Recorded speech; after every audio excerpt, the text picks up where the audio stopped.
എറണാകുളത്ത് ആലുവ എടത്തലയിലെ നിർമ്മാണത്തിലിരിക്കുന്ന കെട്ടിടം തകർന്നു വീണ തൊഴിലാളികൾക്ക് പരിക്ക്. സ്വകാര്യ കമ്പനിയുടെ നിർമ്മാണത്തിലിരിക്കുന്ന കെട്ടിടമാണ് തകർന്നത്. പരിക്കേറ്റവരിൽ 3 പേരുടെ നില ഗുരുതരം. നിർമ്മാണത്തിലെ അപാകതയാണ് അപകടത്തിന് കാരണമെന്ന് നാട്ടുകാർ ആരോപിക്കുന്നു. ഷീന മാർട്ടിൻ തയ്യാറാക്കിയ റിപ്പോർട്ട് കാണാം. ആലുവ എടത്തലയിലെ സ്വകാര്യ ഐസ്ക്രീം കമ്പനിയിലായിരുന്നു ഇന്ന് രാത്രി 7 മണിയോടുകൂടി ഈ അപകടം സംഭവിക്കുന്നത്. ഇത്തരത്തിൽ പുതുതായി പണിതുകൊണ്ടിരിക്കുന്ന ഈ കെട്ടിടത്തിന് മുകളിൽ നിന്നാണ് 10 തൊഴിലാളികൾ താഴേക്ക് വീഴുന്നത്.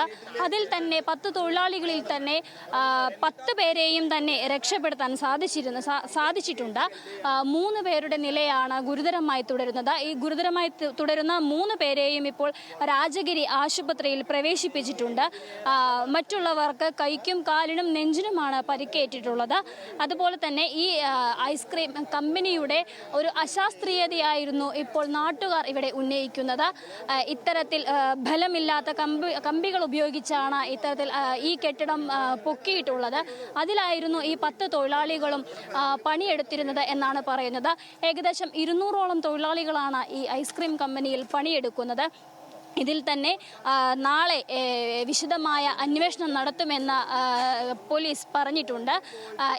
ഈ കെട്ടിടത്തിന് ബിൽഡിംഗ് പെർമിറ്റ് ഇല്ലായിരുന്നു എന്നാണ് അൻവർ സാദത്ത് MLA ഇപ്പോൾ സൂചിപ്പിച്ചിട്ടുള്ളത്.